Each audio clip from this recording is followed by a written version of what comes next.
Could this be Tellurian's time to shine? Hey, a few years ago, Charif Souki, he's the guy who practically invented the liquefied natural gas export business in the United States, created Tellurian to invest in natural gas transportation infrastructure. We produce way too much natural gas in this country. He taught us that, too, to the point where a great deal of it just gets burned off or flared because it's cheaper than paying for storage. But this stuff is very valuable overseas. It's just that there's no easy way to ship it overseas. After all, it's gas. That's why we have all these liquefied natural gas terminals popping up. You need to turn it into liquid before you can transport it across the ocean. I've long been a believer in this business, maybe the second person after Charif Souki himself. But for a while, it seemed like not much that was happening at Tellurian, which is why the stock's been range-bound single digits. Earlier this year, the company got government approval to build an LNG export terminal in Louisiana. 2 months ago, the Energy Department gave them permission to sell the stuff. Finally, just yesterday, Tellurian finalized a huge investment with Total, the gigantic French energy company, which has catapulted the stock higher. Could this have more room to run? Let's take a closer look with one of our favorite guests. Let's go to Charif Souki. He's the chairman of Tellurian to learn more about these developments and where his company is headed. Mr. Souki, welcome back to Mad Money. Charif, it's great to see you as always. Yeah, good to Thank see you. Thank you. Charif, even as recently as 2 days ago, I would have started the interview by saying, when are you going to line up a big international oil company? You got one of the biggest, didn't you? Yesterday. And how much money did they put in? The total will be about $900 million. So they're going to do 3 things. They're going to invest directly in the project $500 million. They are going to purchase an additional 1.5 million tons, so roughly 300 million a day, that they will pay for based on Asian prices. And then they're going to make a further investment in Tellurian of $200 million. As you know, they've already made a $200 million investment at a $10 price. That's incredible.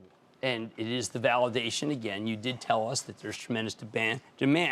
The other day, there was an article in the New York Times that says Israel's energy dilemma, more natural gas than it can use or export. Part of the problem is timing. It says just as Israel's prepared to produce and export large amounts of gas, the United States, Australia, Qatar, Russia are flooding the market with cheap gas.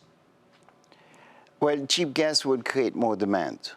So for Israel, small country, the best solution for them is to find a way to do business with their neighbors, because there's a tremendous amount of demand and necessity for gas in the area, and you can sell the gas very profitably in the area, and they have some nice resources. That's an added piece of leverage they have in the negotiations with their various neighbors. But they're already doing business with the Jordanians and the Egyptians. But you're not concerned that maybe they get a pipeline up to Europe and some of your European customers, prospective European customers, don't want? So a few weeks ago, you had Scott Sheffield here. Yeah, wasn't he dynamite? He was great. And he's one of my favorites, and I've been talking to him regularly. He's rarely been wrong. And on your show, he said that the Permian Basin oil production is going from 4 million barrels a day to 8 million barrels a day. That means there is 25 BCF of gas that can be given away for free. So I'm not concerned about anything. I'm concerned about stopping flaring in the Permian Basin, get the gas on the water, and put it on ships, and you can be on the water for less than $2. So there is no competition for us out there.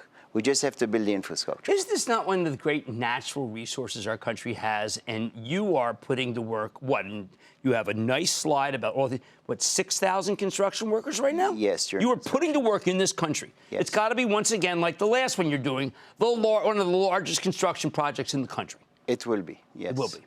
Now, are you able to talk to about how you're bringing all that natural gas? Some people feel there's not enough pipeline, but you're solving that problem, too.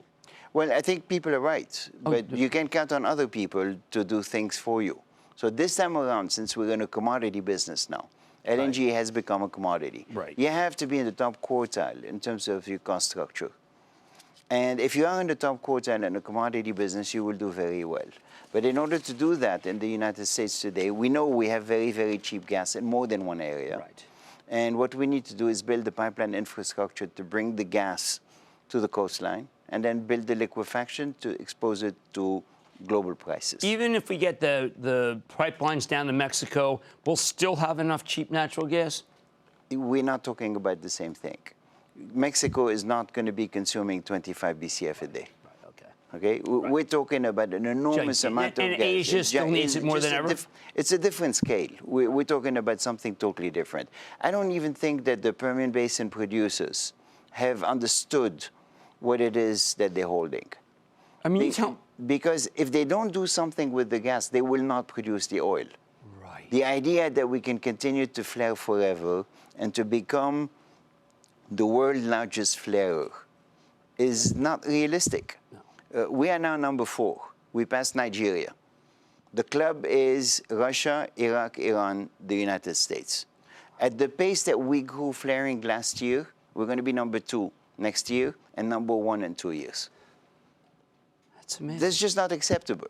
So Mexico is going to take it's a very, very small piece of what it is that we're going to produce. Okay, now the old business model, because you talk about the commodity, you actually deride your old business model. You say, Cheniere, developer incurs risk. Here you own the infrastructure. Better investment at this point for the people who are watching the show.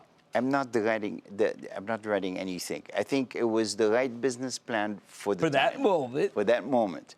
That moment has gone. You now have to go to the next level and adapt to the situation today. Okay, now you have never, I mean, this is an unbelievable thing, but you've never been wrong predicting the price of oil, and everyone else has.